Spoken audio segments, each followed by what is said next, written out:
Long story short, I grew up pretty regular, pretty average. Like I lived in a neighborhood. My dad and my mom stuck it out till I was like maybe like end of high school, and then we had a divorce. So the type was like, yo, y'all need to separate. Mm-hmm. Like we're done, we're older, we get it.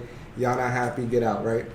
But before that, before that change in my life, and I had to be my own man in the house since my dad left, which we're still cool to this day. I was mentioning that my mother was an immigrant from El Salvador, and my dad's Dominican, raised in New York City. So they met in New York, but a lot of the inspiration and why I strive so hard is because of what my mother did. And I don't really give credit to that all the time because it's like, I see my mom every day, it's very normal. But when I go to sleep at night and I'm chilling, like I really be thinking like I got to give back to my mom for the simple fact that she was an immigrant from El Salvador that actually jump fences. She almost died in the lake. She actually got saved in the lake. She was drowning. She didn't know how to swim. She lived on New York streets at 16 years old. When I was 16, I was like, I got arrested for my first time acting a fool at Waterford Lakes. She's over here sleeping on the streets in New York City. So it's like two different lifestyles. And so still living with her, she reminds me every day of what I need to do because I see her every day. So, I don't explain that. I don't really share that a lot. Even the dream of being with a family and my wife and giving back to my family. I always said, I cut a first good check from any business I make or any album I drop. Like, it's like, Mom, we going to Greece. You know what I'm saying? Because the time is flying and parents could get sick any moment. My homeboy, my best friend just lost his mom this week, Wednesday. And so, you know what I'm saying? So, like, I asked him, what was something what would you tell me about my mother? He's like, spend as much time with her, appreciate her. And it's like, whoa, like, you know what I'm saying? Like, life's been so busy, I haven't been doing that.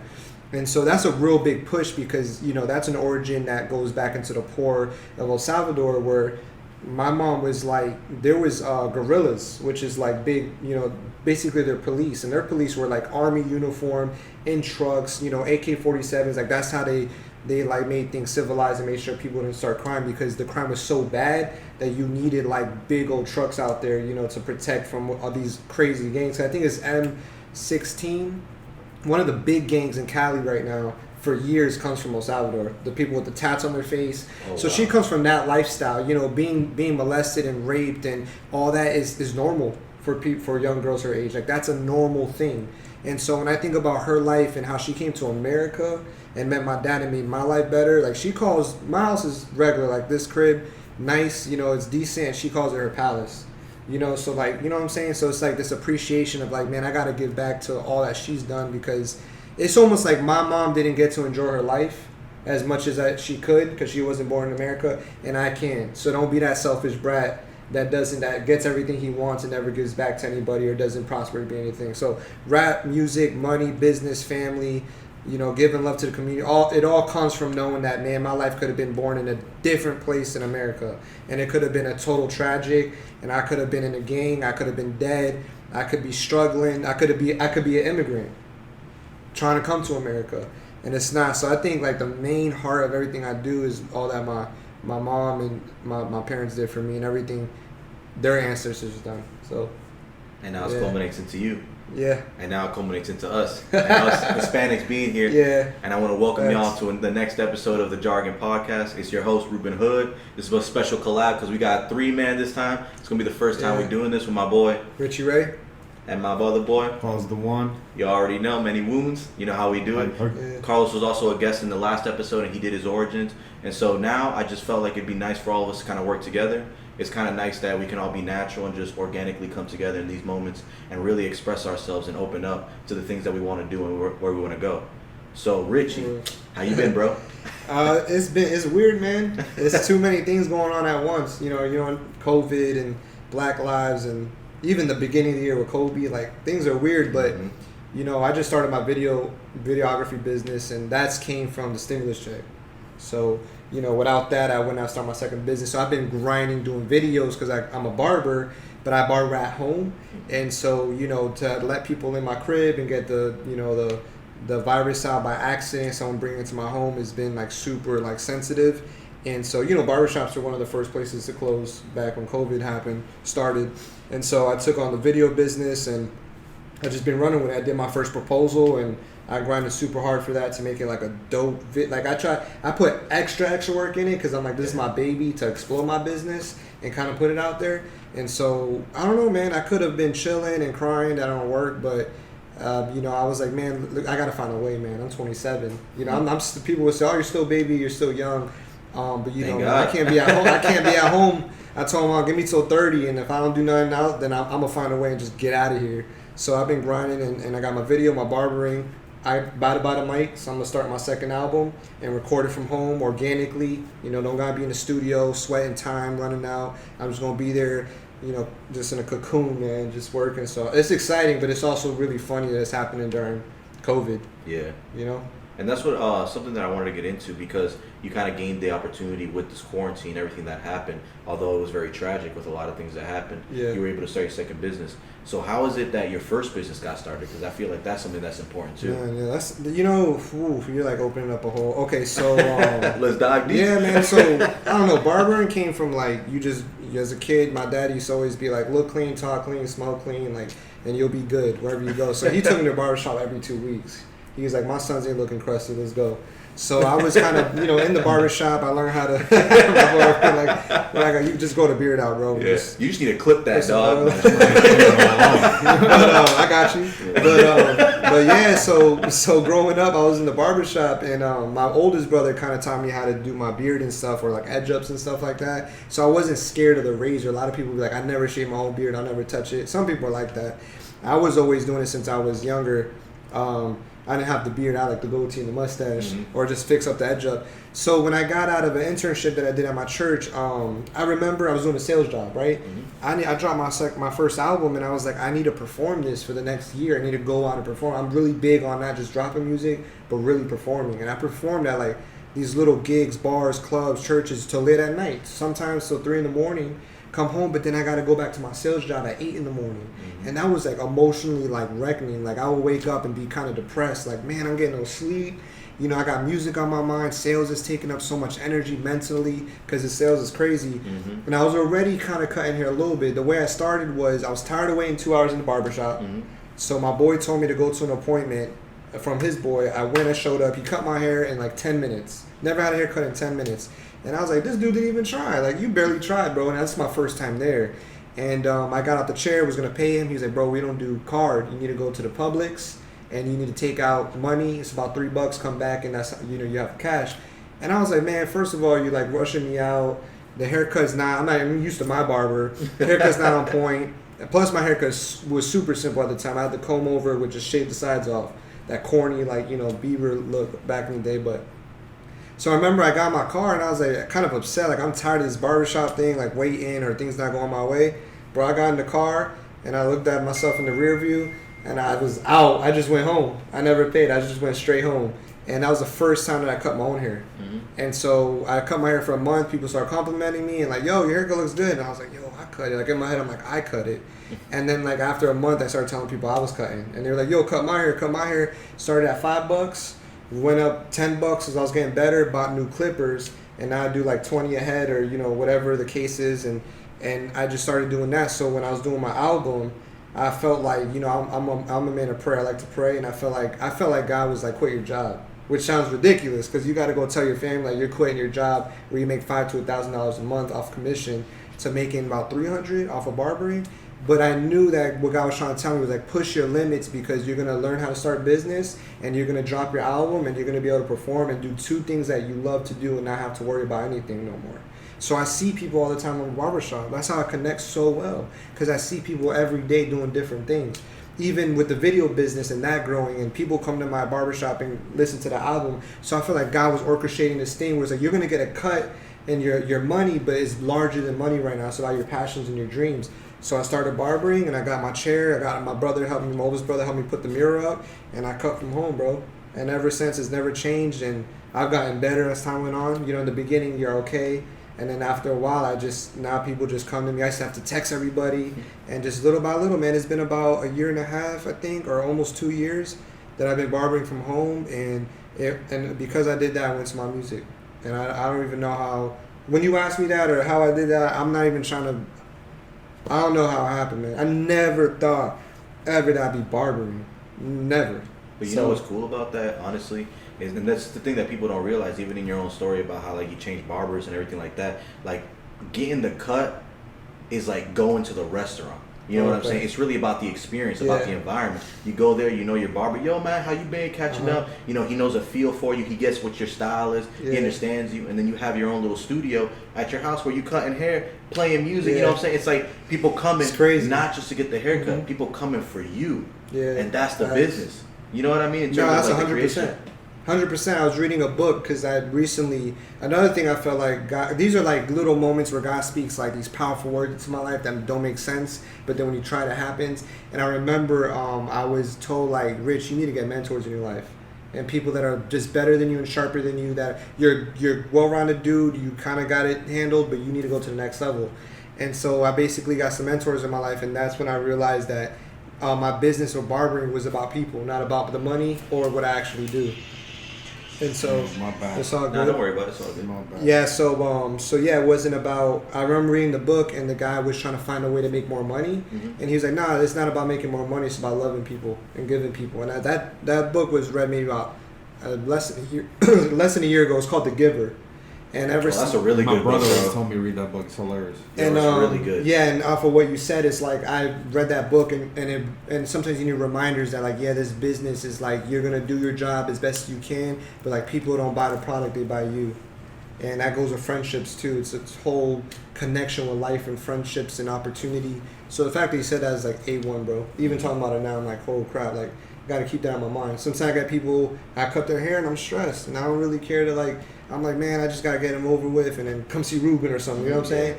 But deep down, it's like, bro, they putting money in your pockets, they're choosing you to be here, so just give, be respectful, love on them, handshake them, give them a hug, tell them thank you, send them a follow-up text, like, yo, I appreciate you, and those things go a long, long way. 100%, man. Yeah. You really build them connections. And that's the thing, too, that is really good, not just in general, but like that, but like, for instance, Carlos, whenever he's working on like his artwork and stuff like that, there was a time where we were doing like a little thing like that, and he was pretty much just drawing a dog for us, or for me and him, and he was kind of getting confused because I was kind of guiding him to the picture, but I wasn't really giving him my vision of it, so it was hard for him to draw. And I feel like in that same way with connection, it's like when you're creating something or when you're trying to build something up, it's really about the people that not just empower you, but your vision with them involved in it too. Because there's not much to do if you make a business with no people. You know what I mean? It's not like you're creating Bitcoin or like you're creating the stock market. You feel me? And even then, that involves people. It does. Yeah, I think that's funny you talking about, because the first thing that comes to mind is unity.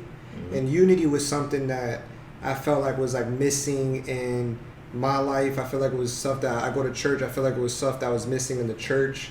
I feel like church, a lot of people forget, man, church is like a hospital. It's full of like sick people. Like, you know what I'm saying? People that really need help. And I don't mean that disrespectfully. I just mean it's people that like really need to change their life around, that really hit a hole. Some people never hit a hole. They just want Christ and they want to change their lives. And so when you say unity, there's like sometimes there's a lot of disruption in church. And a lot of like people like gossip and like unforgiveness or sex and adultery, and people like, oh, I'm never coming here again because they don't know how to live for Christ. It's like, that's everybody all the time. Like when preachers fall, I feel bad. Like preachers that fall, they, you know, maybe it's their fault. They got to travel and preach in different countries, but you got to leave your family for a month, bro, and you don't see your wife. And as a man, you're out there preaching. Like a lot of these guys fall into temptation. So I say that all to say, like, you know, with unity, there's been a lot of disruption. And one thing, again, that I feel like God's been putting in my mind is unity. And so when I hear you talk about that and coming here and collabing, I'm like, that's what we need more. I think we were talking about earlier too, man. Like, it's not really like, oh, it's all about me. It's like about the community. You remember that? And like, I see that vision of like, we got to learn how to just give more. And it's not easy. Even giving is not easy. Sometimes it can be hard. Some people are natural born givers, but like just normally as a person or as a human, like sometimes unity is not always easy, but once you get the hang of it, bro, it changes your life. Once you save yourself, you can then save others. That's a big one. You can truly be selfless, you know what I mean? That's a big one too. That's why I have mentors in my life now. I feel like God was like, you need people that are going to unify you when you're down, unify you when you're up, unify you when you're wrong, unify with you when you're right. And so unity's like, that's dope, man. That's a good point. It's like that guy, and like actually you brought up the point of unity. Or you were saying, collabing and all that stuff. Oh, yeah. True. Whoops. True. Dapping each other up.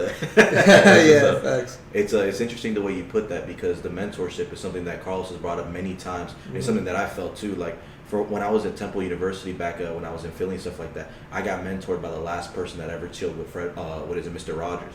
Like What? she was the last person to mentor with him, and then I was working with her in terms of like trying to get. So pretty much the prison system, long story short, is obviously very corrupt and fucked up. And so what she was trying to do was basically prove the innocence of people and help them build that up and build those cases and stuff like that. And so I was working with her a little bit, and then that kind of transferred and put me on the path of working with the recreational center with LNESC and kind of like building kids up and mentoring them, and then rebuilding the community and stuff like that. And that's kind of like how I got my whole thing and my whole vision of trying to help people and building it together.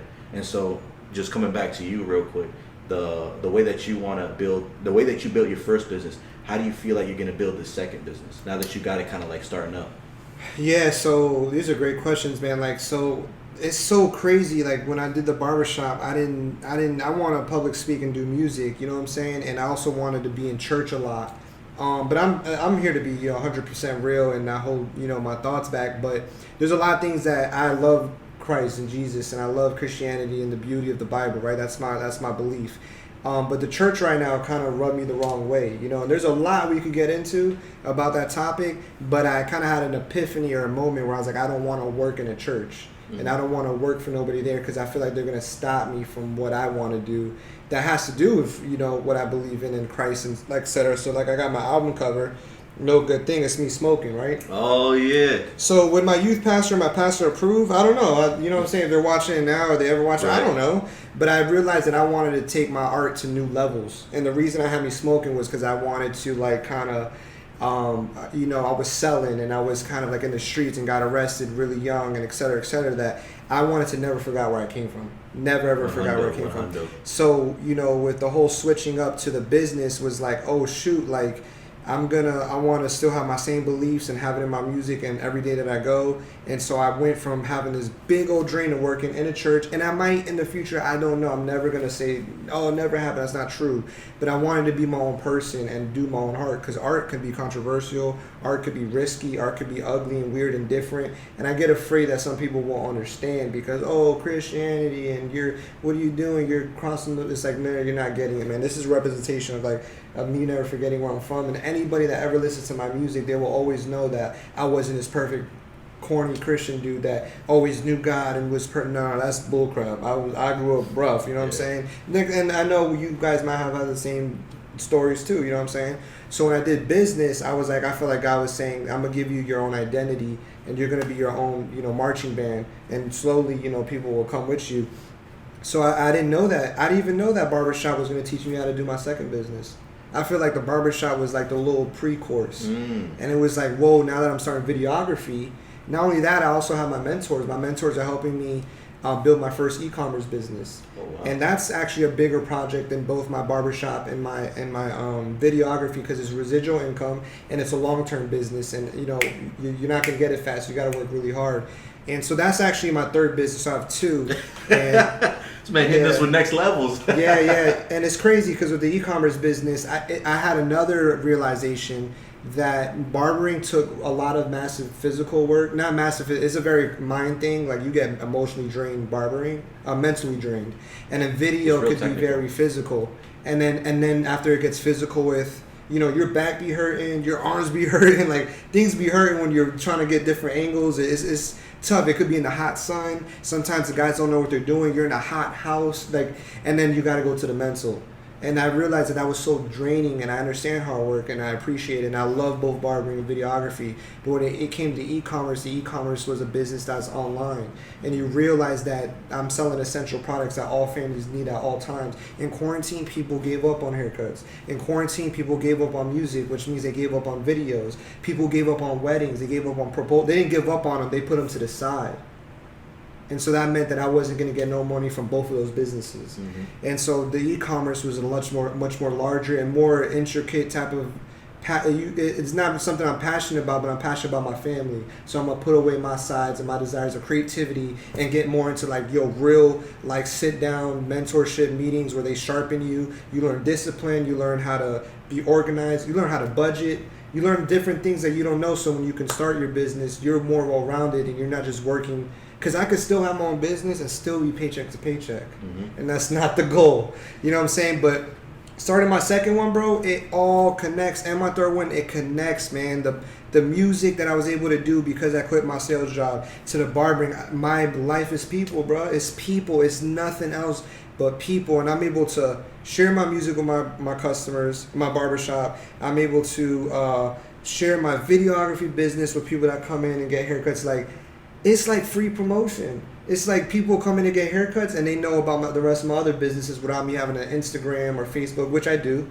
But it's just this weird one-on-one connect. It's like God created the barbershop to physically see people and connect. That will soon be, opportunities of love and relationship where I can do their videos for their next wedding or their proposals. I can share with them the products that I have for my home and what I use off my e-commerce. I can offer my mentorship while I'm cutting their hair for free.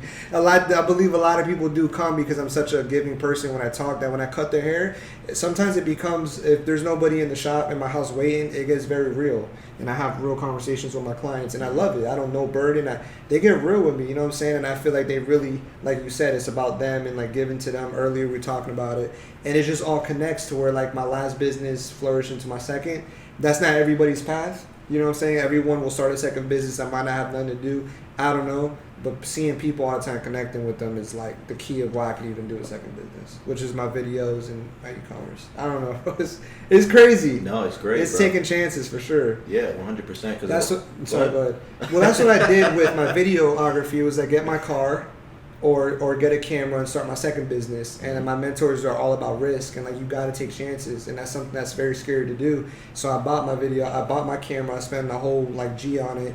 And I said, I'm going to start my second business. And then I already have that's more, videography is actually more my third. And that sounds weird. I'm not like, oh, I got all these businesses. No, I got opportunities, you know what I'm saying, to make money. And so I took that chance, man, and I didn't get my car, and I still don't have one. It's all good. I still get to places by the grace of God, friends, family, my mom's car, whatever I could do. And now I have 3 under my belt, 3 opportunities to make money. And when I do have my car, it'll be that much more easier to pay my car. Because if not, I would have had, not that much money coming in and a big old car bill. And I would have been jacked up. So I took that chance, and I'm still kind of in that journey.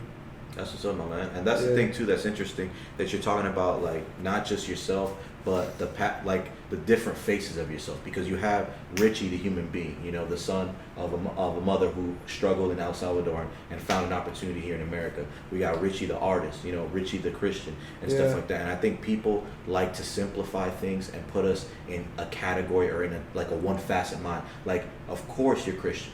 Of course, everybody going to church is Christian, but if that's all they are, then you lose the humanity, you lose the personality, you lose what is the reason why church exists, which is to like the way my Carlos really helped me understand, like not just self-reflect, but just be honest with yourself, accept yourself for who you are, and then move on from that. And so the fact that anybody that ever comes up to you and says some dumb shit like, "Yo, man, why you smoking on your album label?" Last time I checked, Moses was talking to a burning bush. Like, so why are you questioning me? You know what I'm saying? Do you understand the levels of, do you understand what the Bible means? Like the message that Jesus had, the message that God has for us, the whole idea of it. And do you understand my message and where I'm coming from? Because I live on planet Earth. I'm not in heaven right now. This is a world riddled with sin, and I'm trying to do my best to expel that. And we know that we have it within us. And creativity could get really you could get judgmental creativity. And so I was like, nah, I did it. I was like, nah, I know what I'm going to get from this. I know what backlash I'm getting. I didn't get much backlash, actually. I got a lot of, dang, this is kind of sentimental, but my best friend's mom that passed away made this. And she's a full-blown, loves Jesus. I mean, she's 60. She's the sweetest woman in the world, and she made it because she understood. And it was like, this is a reflection of my past, and I want the audience and me to never forget where I came from. Never. If I forget where I come from, I'm ruined. I will never be appreciative like I once was. I'll forget what my mom did. I'll forget the struggles that I had. So when it comes to the whole Christian and and even trying to play different hats, I don't know if it's different hats. I feel like as far as work, I have different hats as work and business, but that's the difference of why I'm independent right now and doing my business, because I'm actually just one. You know what I'm saying? Of course, there's different moments to be different things, Richie. But there's So I never wanted to be a certain way because I had to please I didn't want to. There's a lot of people make decisions because they got to please their churches and their pastors, and I understand. And I recommend everyone find a home church and get involved. But as far as what I experienced and what I've envisioned for myself, I just let me take a step back and let me just do my own thing, and we'll see where it goes. And it's been honestly the best decision since. Yo, that's great, and we're gonna cut this segment right here. This is kind of that flip though. Yeah. That's kind of cool. Yeah. It's all layers in it. So we gonna go after this one. Yeah, man. So I just want to jump back into it. Alright, So, I think that a lot of what you're saying and a lot of the things that have been going on in your life are definitely impactful into the path that you've created. And I think that one of the most important aspects is your religion. So how did you even get into religion? How did that all play into it? Yeah, so growing up again with my mom and my grandma, they taught me the prayer in Spanish, which I forgot now. But so I always had it in my heart, and I remember my mom got the tumor, which her tumor is still visible to this day. It's on like the top stem of her brain. There's the brain, and then a stem comes out, and the tumor sits there. And she had that maybe about 10 years ago or more. She had migraines every day where she'd be like on the couch like this, like just in pain. And that broke my heart because I was like, bro, like my mom is an energetic person, always working. So to see her like that, I was like, man, what's going on? So when I was 15, I prayed a prayer, and I used to pray at night all the time. I just prayed all the time. I don't know. I just prayed every night. Like it was just before I went to bed, I prayed, and I did that same, prayer that my grandma taught me. So I always had the Jesus in my heart and like that mindset of like this is my belief. It's just something that was just there. We had a big Jesus portrait in the house, which is always there, right? And I prayed, and I said, God, like I think that was the first time that I prayed, and I cried. And it was almost like a real prayer. It wasn't like a systematic, like organized prayer. It was like, I got nothing left. Like God, can you just heal my mom? And a week later, she came out of the hospital and got her results, and was like the tumor is still there, but it's like no longer active or something like that. She's like, ever since that day, she's never had a problem. Never had a problem. She had that problem for 8 years. And after that prayer, she never had a problem after that. And that was proof to me that this thing was real. Didn't really care to devote heavy or like go to church. I didn't really care. I still kept selling and in the streets and just acting like a kid. And that's when it changed. One day it all flipped around when I was 17. I had a really big conversation with one of my best friends about just being stable in life and like making sure that we're accountable. And that like you're here for me, I'm here for you, and we never go too far in life. Like we never start doing, crazy drugs that ruin our lives. Try not to get a girl pregnant, like be protected. But, don't mess up your love life with other relationships. Like, just like, let's do our thing, but not be overreacting to every situation and overdoing it to where it ruins our character. So I always had maybe a conscious mind because my friends, I don't know, like I never really knew what I was doing. I just knew to be conscious. Probably came from my oldest brother.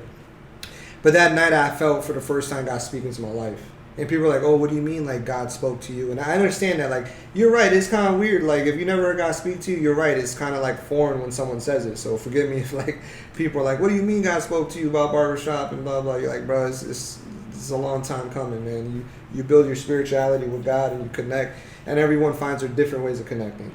So I remember, like, almost like an audible, like, it was just this big, it was like a, not outer body experience, but like you just felt like, nah, this is something different, not of this world. And I felt it in my room one day, and I woke up and my heart was pounding heavy. And I woke up my best friend because he slept over and he did not want to wake up. Like he was so knocked out that I lifted up his eyelids, bro. I went over to him and I lifted up his eyelids. I go, yo, wake up, and his eyelids just shuts back down. And I'm like, so I started tripping more, and I run out to the roommate that my mom had at the time, and she was like, no, your heart's pounding, you okay? Grab something to eat. I was like, I don't know, I just feel like I need to get right with God. I feel like I'm just like, I'm slipping up into the drugs. I feel like I'm maybe at a point where like I was talking about being good and being civil or being stable, but deep down, I think there might have been a turning point because I was making my first album that year. And I felt like if I would have got signed or something would have happened, I think I would have lost control. And that whole conversation with my friend would have been a lot of fluff. And I would have lost myself. And I probably would have started selling more. And I probably would have got arrested. I don't know, it almost felt like there was a turning point in the life without God. And there was a turning point in a life with God. But on a new level. And so that day I went to the hospital. I said, I'm just not feeling good. They were like, have you just been smoking? Whatever. Like, yeah, I smoke on the regular all the time.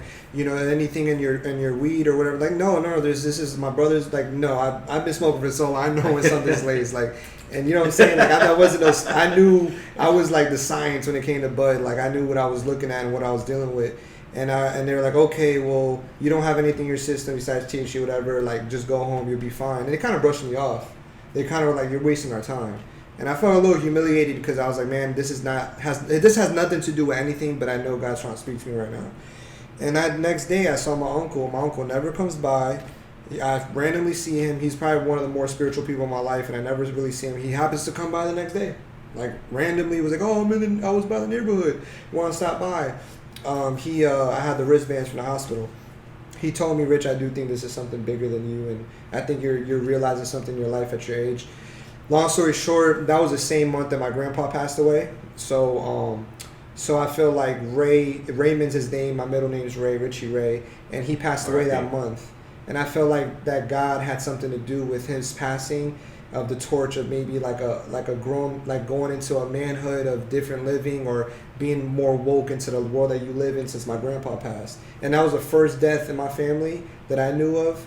That actually was the first death, and it was also the king of the family. It was my grandpa who like paved the way for the Dominican side of New York. There's 5 brothers, 5 sisters, so this guy's a lot. Wow. So I feel like God almost, in my opinion of how I live and how I believe, is, and what I think is true is that I have Ray as like a symbol of a turning point in my life, and it comes from the same month that my grandpa died was the same month I made a big turnaround. And I ended up giving my life to God without going to a church. I didn't even know what to do or where to go. I just knew that I wanted to be right. And it was just so organic. It was like no pastor was like, raise your hand or close your eyes or come to the front or we're going to pay for your youth camp and you're going to have an experience, which those things are amazing and those things help kids all the time. Mine was like super natural. And that's why I always believe that like God really is everywhere besides the church. A lot of people like to argue why they don't go because God could be everywhere. I'm like, no, you're absolutely right. God is powerful. But the unity part comes from when you get along with other believers that are in the same struggles with you, and that's why church is important, because you're in the same struggle with other people that are trying to live for God and don't know how to. But I do believe that it was real because it didn't happen. Nobody had to make it happen for me. It just happened on its own. And from that day forward, it was the most powerful thing that happened in my life. Long story short, I ended up going to church, dedicated. I found a church. Yeah, I found one. I got dedicated. I went to internship. They were the first people to let me rap on the stage. They were the first people to donate to me in my entire life or give me money to help me with different things and go on youth trips and perform and share my art. And they really loved me when I first came. Like, it wasn't a lot of rappers. So they're like, wow, this is different. Like, rap in church. And from then on, it just went to a whole journey, man. And I think Ray and Raymond and the whole reason of that was, I feel like there was a spiritual principle in my life that was like, Rich, you're now going to be the head of your family when it comes to the spiritual side. And your grandpa has passed that torch. And I didn't make this up. I didn't orchestrate this. It just, no one did it for me. It just happened. And it's been the best. My mom's been the happiest. My mom's been the most positive, not overwhelmed, not worrying about me mother I've seen in my entire life ever since I made that choice. And it's saved me from a lot of things. That's really great to hear, bro. I think the effort that you put in after you got essentially like your guiding light came to be, you picked up that shovel and you really put your effort in. And that's what kind of showed on like not just the spiritual side that you were already going to get there, but on the physical side. And it's interesting that you brought up the whole idea of like the body and stuff like that, because on a personal note, all I've been focusing on is like the mental and physical training for myself. And I think that's important to kind of realize that you're kind of explaining for yourself, like, I got to get my mind and my body right in order to pursue the goals that I have, because my body and my mind, if they're not right, when you were making the album, had you gotten that record deal, if your mind wasn't right, you would have lost yourself in the money. I think I would have been gone. You know what I'm saying? And like your physical body, not being able to do everything that you want to do because of tiredness, because of all these things. We have medical abilities with pills and stuff like that, but at the end of the day, it's really important for you, or for anybody, to know that you got to always take care of like the pieces of yourself that give you that balance. It's good, man. Yeah, after that decision I made, it exposed who my real friends were. And if I didn't have bud on me, and I'm not against nobody that smokes weed or whatever, I do believe through time that it's a medicine. And a lot of people do deal with different things, and I'd rather people smoke weed than do pills that ruin organs and cause other disruptions. So I'm not that weirdo that's like, yo, like, I'm done with drugs. Like, I don't smoke personally now. I don't smoke marijuana now. Personally, I don't. Like, it's just something that I just let go of, and it's expensive. So if I wanted to go back, it's like, I'm not even gonna lie. Yeah. I'm not even gonna lie. When I was younger, that was one of the heartaches that I had. I was like, bro, I love this thing so much, and it's so expensive. And I've been good without it for 10 years, So I've realized that you can't live without it if you want to, and if you don't, that's you. I don't have anything, but and I don't even want to really cut you off. No, It's something that's interesting that you bring up. Like for me, I think I've had my own battle with it. It's because I haven't been really smoking for the past 2 months, like religiously. That's his religion. or anything like that. I haven't really even been buying. But I mean, I had a couple edibles just to be really honest about it. But other than that, I really had to cut myself off. And even when I was smoking, it was like a mental thing or like a moment where myself, I was like, yo, you don't need to smoke this much. And I was like, nah, I want to smoke this much. And then I realized for myself, like, I was telling myself, like, dude, you don't need this. Like, you don't even need to do it this much. You know what I'm saying? It's like a realization for yourself. And I feel like that's where the maturity comes in. When you kind of like, I like to do something, but I know it's not good for me. Right. So separating myself from that is going to give me a clearer path to where I want to get to. Yeah, and it was like, and I think everyone has their personal preference, and that was yours. Mine's was my mom being disappointed all the time. Oh, and I didn't want that negative energy. Like, even though she could have been wrong. Like, she could have been wrong. Like, yo, let your boy smoke and let him do music. He's doing good. Like, relax. But it didn't matter because she wasn't going to change. And I put my mom first because I was like, I'm not going to come home to dinner every day, have to hide it from you, have to argue about it. I'd rather have peace in my family. And so that was my personal choice. A lot of people don't. A lot of people will fight it and then their parents accept it and it's all good. I didn't feel like doing that. You know what I'm saying? Not only that, I got in trouble legally with it a lot too. So legally was like, forget my mom and trying to have peace with her. Legally was messing me up. And after I quit and after I went on that journey, a lot of my best friends started getting arrested. A lot of my best friends started getting heavier in gangs. I have a lot of really close friends that got jail time. I got close friends that ruined organs from going deeper into other drugs. Like, after I went on my journey, we went different routes. And I still see them all the time to this day, and everything is actually dummy cool.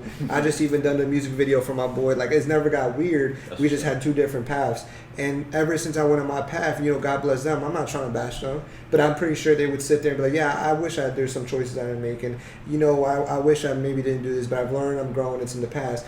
But the truth is, they went through a lot of heartache that I didn't have to go through. And if anything, I was the leader of my friends most of the time, making the moves, I was the one making moves. I introduced my friends to a lot of these things. And so I feel like I would have been off worse than them. And I have one of my close friends on the block. I used to buy from him all the time. He got caught with pills on him. He got a full year. He actually gave his life to God in jail, and he's doing better now. He actually does taxes, owns his own business. He moved on by the Millennium Mall. He's doing amazing. He went from like straight drug dealer to total businessman, making about almost 6 figures a year. It's ridiculous. Congrats to you, bro. Anyways, Jonathan Brentley, holla. But anyways, so like I would have, after we went both paths, they really got a lot of negativity thrown their way in that journey, and that was, God saved me from a lot of that. That's great to hear, bro. And I think that, like, the way you talk about leader, I kind of had my own things with that, because everywhere that I've gone, even when I went to Temple and stuff like that, it was always like, and when I first went to Temple, I was like, yo, I'm not going to chill with anybody. I'm just going to focus on my shit, network and stuff like that. And then when you're that type of person, you kind of, because you, as a leader, you're a leader and a follower. Because there's people that you want to believe in, you want to follow, like your mentors, and there's also moments where people just look to you, or naturally, and then you become a leader for them. Yeah. And so for me and my friend groups, a lot of times I've had to take that mantle, and so I get where you're coming from 100%. And I think it's great too that you realized instinctively, because it's more of hindsight right now, that even though you were the leader that put them on those paths, you realize that even though I put you on that path, you're not my responsibility. My responsibility is to realize where I need to go. And so when you guys separated, you showed them that regardless of what happens, you can always make your own path and choose where you want to be. Yeah, and that's when you mentioned the responsibility. Like, I felt bad because a lot of these guys they were immature, and they went, and I don't mean immature disrespectfully, like just as young adults and kids, they just took what I gave them and immaturely made it their own thing. And some of them got into like really bad things. And I also realized the kind of place that I'm from, RPL, the community I was from, they were bound to get around it regardless. Really? Okay. They were bound to fall into one of these things regardless. Like, it was going to come around the corner eventually. And I think the same way I chose my path, they can too. And a lot of them we're grown now. Some of them have kids, and those kids keep them accountable. You know what I'm saying? So I don't have kids. I don't have kids, but and everything's more better now. People are growing and starting to see life differently. But yeah, that was my spiritual journey, and there's a lot more that goes to that, a lot, because it's been 10 years now. But yeah, man, it kind of brought me where I'm at. Everything kind of connects, and that's why I do everything that I do today, even especially the mentorship. Like, being a mentor and getting mentorship came from like my prayer time, and like realizing, humble yourself, to get mentors and also have enough confidence to mentor. Mm-hmm. And so I've always had the confidence. I didn't have, not the humility, I wouldn't say that. I'd say I just didn't, no one opened that door of opportunity until I met Victoria and Santiago, shout out. And they've helped me like really grow. I don't read books, bro. They pushed me to read books. Books changed my life. Like reading books. That's the mental reading training, books, bro. I neglected reading books for so long. Listening to audios neglected. Those things, I try to make an hour in my day. Those things change they remind me every day of who I need to be. So, props to books. Yeah. Props to the people before us, you know what I'm saying? Yeah. Like Carl Sagan said, the only reason I'm here is because I'm standing on the shoulders of giants, These Facts. people who created these things for us and enable us to learn all these things super quick. It's like, why not, Yeah. And I think something that you brought up with the awareness that's really important too is not just being accountable, but when you have an environment like that, you taking that step to be like, okay, I know that this is the hood, so let me introduce you to these things so that it can be normalized. Yeah. And so that's kind of what happened with Carlos. So if you want to share a little bit about that, like, your brother, when he was getting into, marijuana, you were like, all right, bro, if you're going to do this, Yeah, he got into it. I was not the type of person who was really into that kind of stuff. I always try to be straight on it. It's just that's how I want to live my life. Like, of course, it was a big influence of God and my family and stuff like that. But I make my choices, and I see things for what I want to see it as. Because at the end of the day, it's what you think, not what other people. Because we have many ways that we comprise the way we view reality. Yep. Mm-hmm. But at the end of the day, it's your choice to make that choice. Yeah. You reap the consequences. So when my brothers ended up doing that, I was like, damn, I wasn't a good brother. I wasn't there for them. What's so good about it? I've been around it. Yeah. Family has done it. I sold it. I've been all around this stuff. Mm-hmm. So what's so good about it? So I was like, all right, if they're gonna do it, let me be part of it and see why, so I can at least understand them. Because why am I gonna speak of something I know nothing truly about? Right. Mm-hmm. So I went and I smoked with them. Was whatever, big deal, good. I got munchies, hungry, whatever, and it was cool. But it was like, all right, what else is there to it? I don't feel fulfilled with this. Yeah. But I understood them, and I was like, for me, I always felt like there was a bigger picture to everything, and I felt like that specific thing didn't fit to the big picture. Mm-hmm. So I tried to tell them what I felt about it, and everyone's gonna make their own choices in life, and they are making their own choices. Of course. My choice. 100%, bro. And I bring it up as well because he's an older brother. Like you have older brothers. I actually have never grown up with any brothers. I have 3 sisters, and it was my mom most of the time. So yeah, I didn't really have like a father figure or anything like that. But it was just important, like having that awareness and being able to not just be the oldest one, but to kind of just be like, yo, I need to look out for them in like different ways, not just positively but negatively as well. Like, yo, like you think that's okay? Well, let me show you why that's not really okay. Or let me show you why. Let me introduce you to this so that you understand what's going on.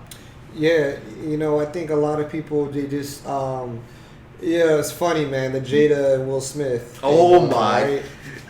Yo, she literally created her own term, my bad. Yeah. You know what I'm saying? Like, that's going to be the whole thing now. Yeah. You know what I'm saying? All these hoes going to be, it's entanglements now. Like, yeah, oh my so, God. Will, put her in check, bro. Like, too late. Like, go ahead, too go late ahead. for that. But no, I mean, she started off the interview with, I just want to feel good. And I was like, wow. I was like, so if I did everything that felt good, and I know what she means, she's talking about a specific thing that happened in her marriage, but to come out on national TV and be such an icon, whether you say the way this Michael Jordan said you never want to be an influence on his documentary, and it's like, I respect Michael, that's the GOAT, but I was like, sorry bud, you want to be on that platform, you will be no matter what, you kind of have no choice. And I understand what he's saying, like, I didn't sign up for that, but yo, like, you're Michael Jordan. Like, you know what I'm saying? Like, it comes with it. So Jada's the same way, whether she wants to be an influence to people or not. Like, you're Jada Pickett. Like, you're out there. And she said it feels good. I said, man, like, hold on, real quick. Let's let's pause it real quick. You can end it if you want. No, hell no. We about to go in. It's just let's pause real quick. Yeah, because we about to get into it now. Really? Yo, that whole Jada Pickett Smith, this female stuff, bro, is crazy.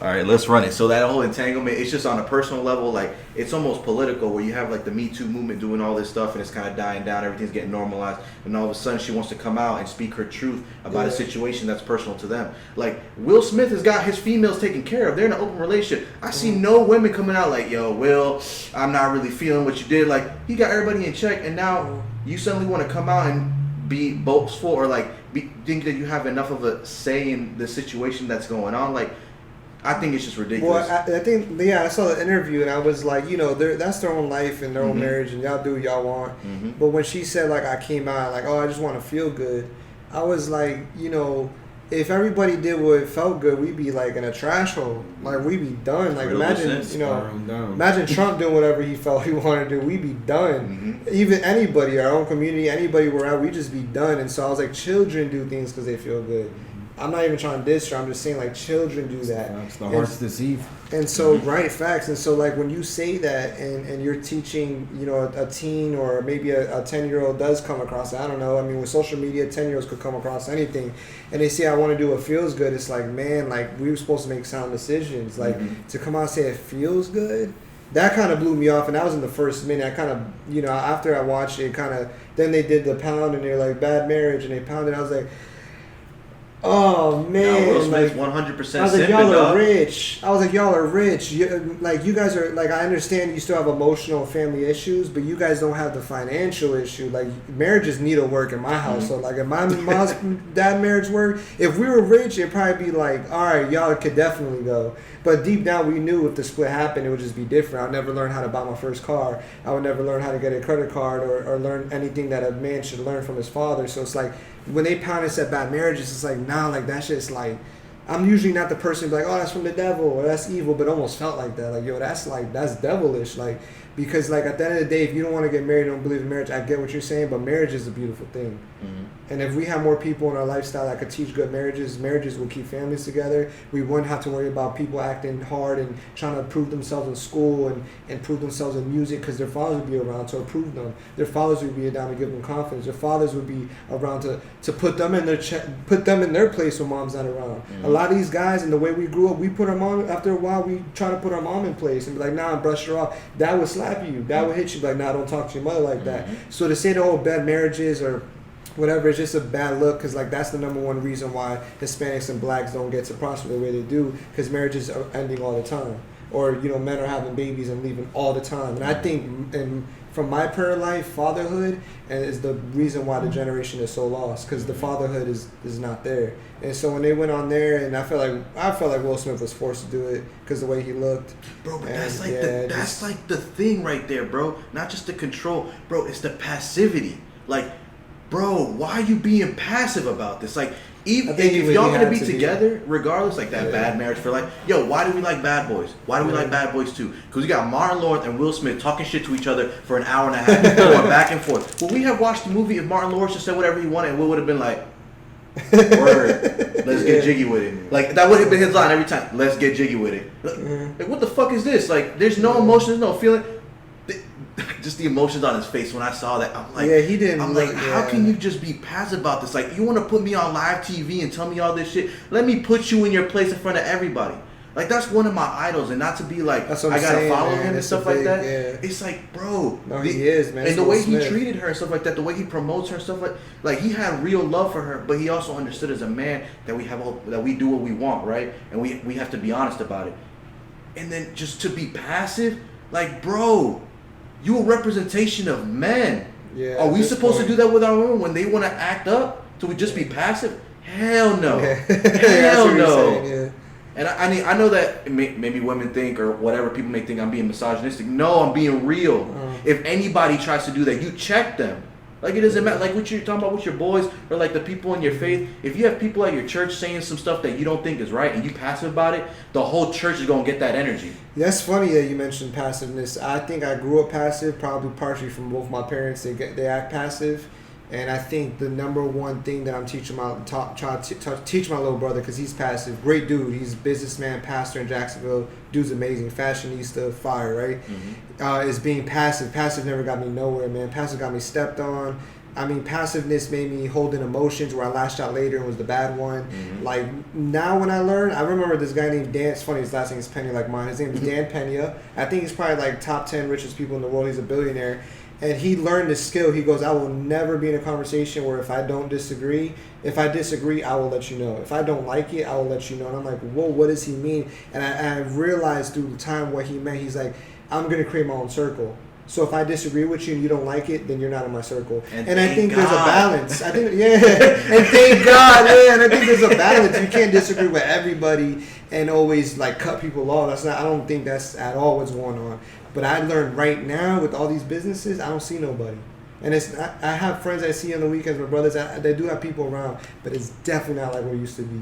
And it's not necessarily because I disagree with people. I just think that people are just not on the same playing field. Some people I do disagree with, or they're just not passionate. And it's nothing like, I don't hold grudges towards none of these people that I would ever not have in my life. I just on a different lane. And I'm moving way too fast. 100%. And I think, yeah, so with that being said, like being passive, the opposite of being passive is being bold. And so being bold has been something that a lot of people actually kind of like, I don't really like my people in my life be like, you're a little bit aggressive or a little bit more bold than you used to be more passive. Used to be more chill. And I'm like, no, I get it, but I've been backstabbed. I've been cheated on, not just like, I'm cheated on, just cheated, not even a relationship, like just cheated. I've been lied about. I've gone out my way to do good things for people and come back with negative results or people bashing my name. I got best friends stealing money from me. Like I've been through a lot of stories in the last four years. And I think, and this is not a pity part, it's facts. And I don't hold grudges towards them. If I see them, it's like, okay, you stay there, I'm over here. Like we don't interact. But that taught me, like, Rich, you got to stand up for who you are. Because the higher you go in life, I don't know, man. There's just this, like, if you go high in life, bro, there's going to be negative coming at you. Like, regardless. Like, I think that's the biggest problem with entrepreneurs is that they start reaching success, but they are people pleasers. So when they reach success and no one's pleased no more because they're either jealous, envious, want their time, don't understand them, or don't know why they're never around, they get discouraged and like, no, I care what people think about me. And they never put their art out. They never put their work out. They never stand up to their family members, and et cetera, et cetera. And all of that is affected by passiveness. When you're bold and you walk around like you know what you're doing, your whole life changes. 100%, bro. Oh my God, like you're not just preaching to the choir. It's like, because the whole thing about me, at least in terms of like this passivity, is that the past 4 or 5 months, like, because I was doing the podcast and everything, and I just separated. I dipped on social media, everything like that, and it was because, bro, it just not everything was making sense. I didn't feel right, and I hadn't been feeling this for a long time, bro. I went back into nature and I just looked at it. Everything's organic. Everything's just acting. Amazing. Bro, I came back, started being straight up with people, started being honest. Bro, my whole life is so much better. Oh my God, I can't, like, it's such a fulfilling experience, like, it's such a gratifying feeling to just be honest with everybody and say, yo, I don't like that, yo, I don't want this, I want to do this, I'm going to live my life, I'm going to do what I need to do, I'm going to be the person I want to be, and ain't no one going to stop me, and no one going to hold me back. And then when you feel that, and you do that with other people, the people that don't want to be around you, aren't around you anymore, and now you don't have to deal with no fake shit. None of that, bro. Because when you just straight up with people, all of a sudden the people that actually want to be around, the people you want to hang out with, they're there. And the thing is that they were always there. It was just a lot of distractions, a lot of filters, a lot of layers that you had to get through.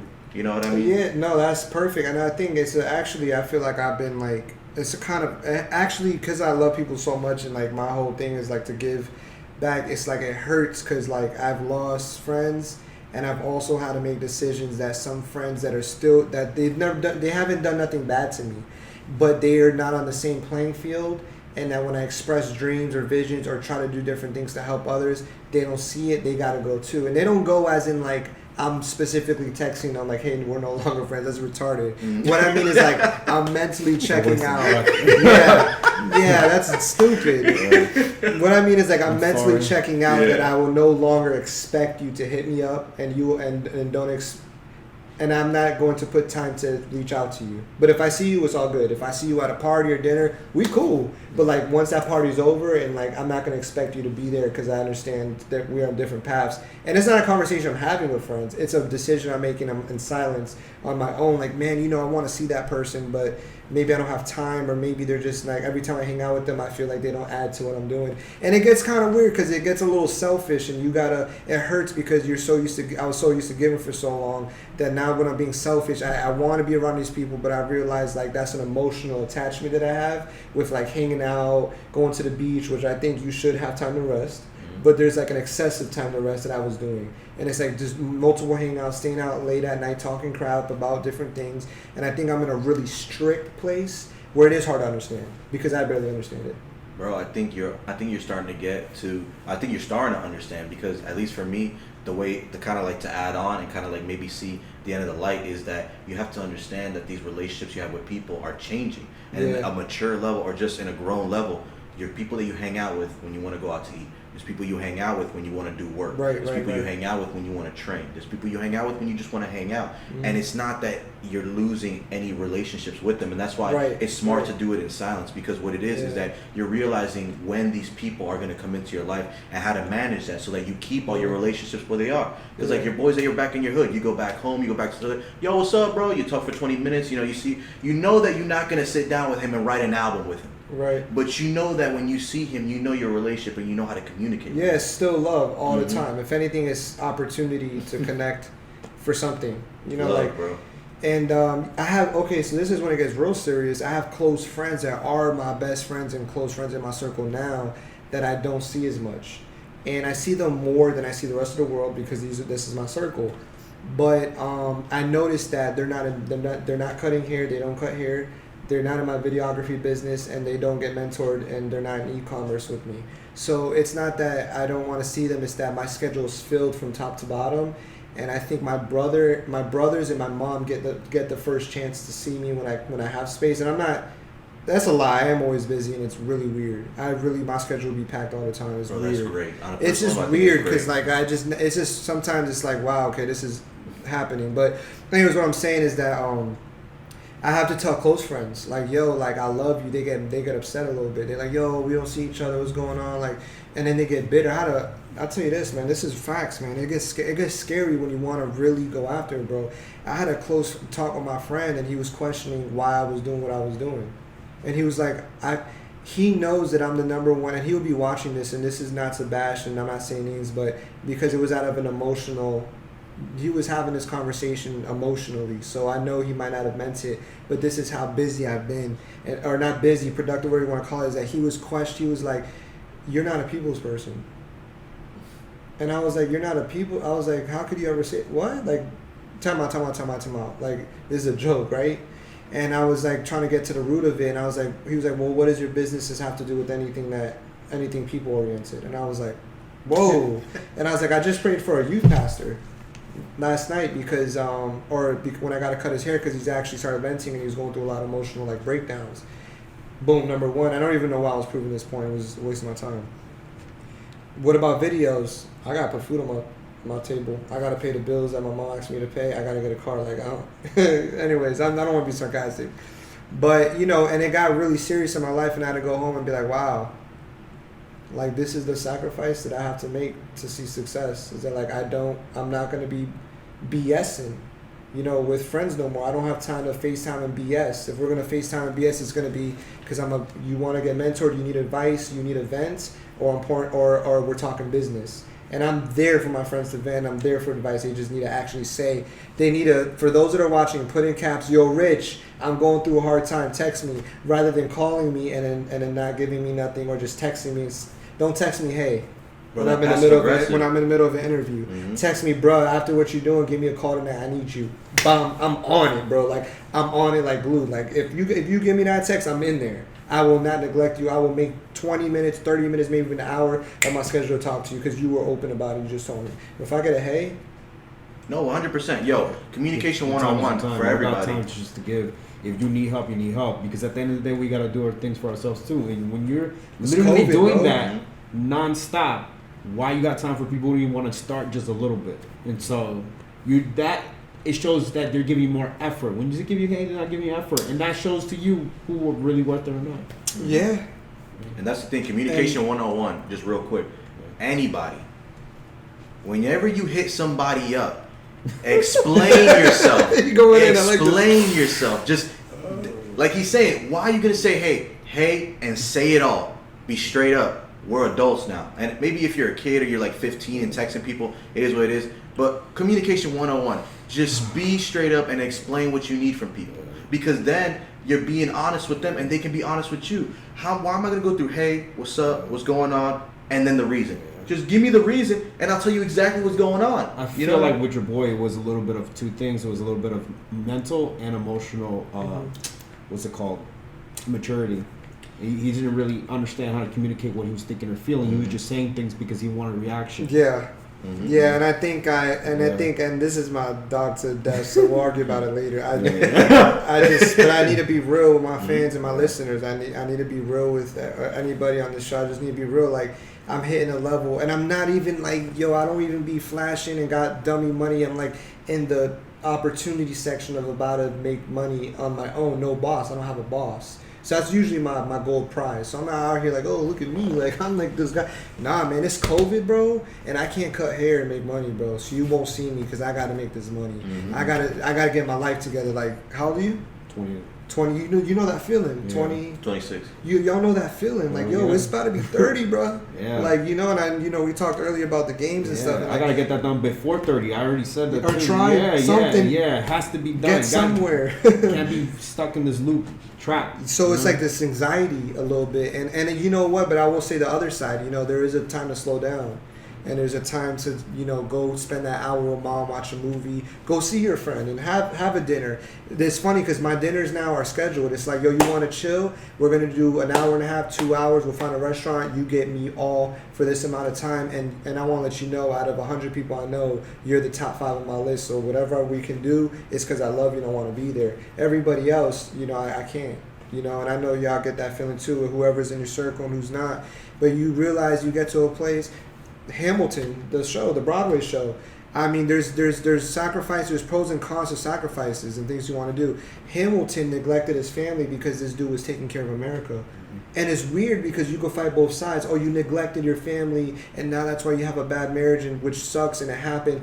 And he messed up because he was working too hard. But then you have the other side of how many more families were blessed because of what he's done. So it's this weird place. And I'm not saying to neglect families, because honestly, he probably could have balanced his life and put their time for his family. But I do know that as a human, there's an obsession. And there's an anxiety and there's a pressure that comes with your dreams. And so I think anyone listening, and especially in my life, I need to look back on my life and put that balance, unlike Hamilton. Hamilton changed families' lives. He changed the United States, but his family was neglected. And so I think you have to recognize your obsession. You have to figure ways around your anxiety, and you have to figure that balance and make time. And that's the next goal that I really want to establish in my life, is making time, but also understanding too that it is in a schedule. Well, that's the good that thing. It is in a schedule. Like, it is everything's in order. Yeah. That's the good thing about it too, because the whole thing about Hamilton and stuff, like, you can look at it as just that, right? Broadway and you can show also, for anybody that doesn't know. Yeah. And then you can look at it as the culture too, where what's going on with the wife? Where's the wife's mentality at? Like, where is that aspect of it? She's not about it. And then the whole thing about the pride too. And she's not about it. She probably shouldn't be in your life. And she was. I think women just didn't work that much back then. Yeah, it's a different culture. I'm seeing somebody right now, and she's in school. And it was the first time that I'm in the age right now where I'm like, oh my God, my girlfriend's not obsessive. Yeah. It's like, because she's working and she's studying. So whenever we're busy, there's no hard feelings. Because it's like, oh, we're both busy. We're both independent. I think back then women definitely had to stay home, and that's a lonely place to be.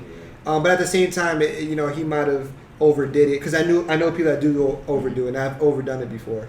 And I don't overdo it on purpose. It's just like you get scared, and you're like, yo, I gotta get my car, so I got by accident, I gotta pay these bills, Yeah, so I deal with anxiety. I do. If I woke up the other night and I just started panicking, I prayed.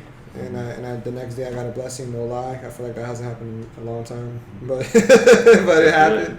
And that's interesting balance, about the oh my bad. So like, you talking about balance and just appreciating things. I realize now for myself that it's like, and a lot of people have said this, in our lives, stuff like that. Motivational speakers and stuff. It's like 95% work, 5% show. 5% like 5% is like the performance stuff Yeah, like that, yep. and not just that. We gotta take times like you said to rest, but those rests are small, and that's why they're so important. Very because important. when we take those quote unquote vacations, or when we feel liberated, it's like that explosion. It's like when you pop that champagne bottle. It's like that pop and that foam. That's the excitement. There you Yeah. go. But everything else, you back on the grind. Yeah, that's what you're saying. That's why there's a Sabbath. Mm-hmm. Yeah, that's good. You always gotta bring it's it back. true. It's true. The Tell 'em every time. Sabbath is being neglected in America. Yeah. Big time. The Sabbath is being neglected, bro. Rest is not of this culture anymore. I think that's why people are suicidal. People are depressed. People have anxiety. I think about this. If social media is on 24 hours, there's almost never a mental rest, even when you want mental rest, because you're too busy comparing. You're too busy thinking of the news. You're too busy of getting the latest of the latest, or the gossip, or the post of your ex that you still love. You know what I'm saying? Like different anxieties in social media that rest is neglected, man. And it's right here. Just pull it up. Yeah. Right It's there. it's right everywhere. there. Sometimes it's never in your pocket. It's right Yeah. on the table or right in your Right there. lap. It's scary. So, I think with everything going on, I need to redo my schedule. Being vulnerable, redo it. Put a rest session in there. I think what it is that things were adding on in my business out of nowhere. It was like, oh my god, I gotta edit. Times for edit. Oh no, I have another gig. Oh wait, I still do have to do haircuts. Oh my god, I want to promote my music. Oh sure, I'm getting a mic, so I have to do studio. So it's like, okay, now I know what finally came up. And I'm looking at it, go, okay, so I can do all these things, and it's finally over. I'm trying to figure it out, and now it's like a puzzle piece that I just got to organize. As for before, it was like, I don't know, I'm just taking chances. Mm-hmm. And anytime somebody calls for a gig, you're on it. Mm-hmm. You cancel everything. You're like, oh, I was gonna meet up with you. My bad, I got a gig. It's $300. I love you. We'll chop it up another time. Yeah. But now that everything looks, now I know what I'm capable of doing, and then maybe for you guys too, you know what you're doing, especially this. Now I can put in a schedule and make it like Mondays this. Tuesdays this, Monday's about to be total rest day. It's maybe Monday or Tuesday is about to be, because weekends are busy with barbershop. But meal prep Monday, work on my e-commerce business. Might just be Mondays. Tuesdays I'll let the door open for barbershop and etc. But yeah, I already know what I want, and I think when you know what you want, you can organize it. Mm-hmm. I didn't know what I wanted 2 months ago. It's quarantine. I don't think anybody knew. It was just like, whoa. You ever seen the Mr. Krabs meme? Yeah. The Mr. Krabs meme where he's like dizzy? Oh yeah. Like, that's how we felt. Like we were like, whoa. Got hit with so Black many lives. shots, man. Yeah. Yeah. And that's the thing. It's like you're saying, bro. And personal lesson for myself. I'm kind of like trying to follow this now. It's like you live in the moment, but you think of the future. Because a lot of times I feel like what's fucked me up a lot is me stopping, forgetting the moment, and just reflecting or just thinking about things too much. You get into your head sometimes, and that anxiety builds. It's like I have to just separate myself from that and just continue moving forward. And then as I'm moving forward, I'll pick up the pieces. I'll figure it out. And like you said, you build that puzzle. Yeah, man. It's a journey. We could go into all that, but it's a crazy time. Yeah, 100%. Well, we cut it right here so that we can set up this segment for the next one. Let me pause it. It's like part of the album because I'm making money. Because you got to gain that currency, bro. It's not even an evil thing. I'm going to get my mic tonight, and we're going to get ready. But, okay, so go ahead. And so just to close out the segment, my man, do you have anybody that you want to plug or anything like that? Any plugins or anything? Yeah, just basically everything I'm doing right now. If people are looking to get a haircut, you know what I'm saying, come by the barbershop. It's at my crib. Videography. I'm doing anything. I've already done real estate, music videos, proposals, Sweet 16 coming up. I'm open to anything. I have a chef that just wants me to film. He doesn't want me to edit. They have cameras coming. I'm gonna come with mine. They just want me to film. So I'm open to anything when it comes to videos, whatever it is. Working on my second album. I won't say the title yet, but this is gonna be a full album. And this is wow. Like, I'm not even trying to gas my album out. I just really believe in it. It's got good content. I've listened to it and I feel the confidence. As an artist, you're your worst hater. You're your best encourager and worst hater all the time. And so I actually feel like, this is something I want to do. And then mentorship and e-commerce if people want to go into that lane. Residual income. This is a long term. This is not no these corny markets out here trying to do fast money. Oh, my guy makes $6K and he's only been in it for 3 months. Nah, this is real mentorship. You get with real adults, people who are married, that have families, that have kids, people that have already been in the business for years that actually make real money. Big on love. They're big on family. They're big on accountability and vulnerability. You know, making sure that if you're going to be in a business that they can take care of you as best as you can, rather you being someone in the dust. Mm-hmm. Now, oh yeah, you're part of our business now, but just float around and we'll see where you go. So these are, you know, I never make decisions that I don't believe in. That's something that I'm really big on. Like I gotta really believe it, you know. So so mentorship is big, and so people are looking for that. Come get a haircut. And we could talk. You know what I'm saying? Where can people hit you up to get a haircut? Like, yeah, you have so an email or yep. Instagram? So I'm big on Instagram. You can find me Richie Ray _. Mm-hmm. There you're gonna find all my other businesses on that main page. Mm-hmm. RPL TV is also on there as well. My friend, like and subscribe. Right. If you want to do a good deed this week, I have the GoFundMe and the link for my best friends whose moms, they're raising money for her funeral. So if you want to do a good deed, we'll take $1, bro. I don't care what it is. And so, yeah, everything's on Instagram. And, barbering, I've got you, videography. RPL TV is somewhat, where we get to inform people of different things happening right now in our culture. Mentorship and e-commerce. And just one-on-one, man. If anybody has questions about how they can grow their businesses, I ain't charging for that yet. Mm-hmm. So take advantage. That's what's up. And then just one last thing. What's the name of your first album, bro? No Good Thing. So No Good. No Good Thing is basically no good thing where I'm from, but beautiful things can come out of it. So that's going to be on all platforms: Apple, Spotify, Tidal, everything. This show can hooked it up. No Good Thing, Richie Ray, and you can find that YouTube as well. Okay. Yeah. That's really great. Well, shout out to you for doing this, and my dog over here doing this. You working on the games. We got creatives in the room, so I appreciate y'all. Us putting this in. This has been fire. Exactly. I love this. I really appreciate it, bro. And this is, is what we try to do. Just keep it organic, keep it real, and just kind of just come together and just make something, And I want all you other creatives as well to kind of empower yourself, believe that you can make it through your struggles and stuff like that. We got Carlos working on his game. Make sure to follow him, Phoenix Heart Entertainment. Like and subscribe to my channel as well, RubenHood, Jargon Podcast. Let's keep it going. We're going to have more videos. We're going to have more stuff and more content for everyone to kind of absorb and get inspired. And now that we got your music as well, you know what I'm saying? You're going to be building yourself up. Let's build ourselves up, and let's make our community great. Let's be something more. That's right. All right. RubenHood out. Let's go. All right, let's do it. Let's go. Till next time, everybody. Man, that was interesting. That was really cool.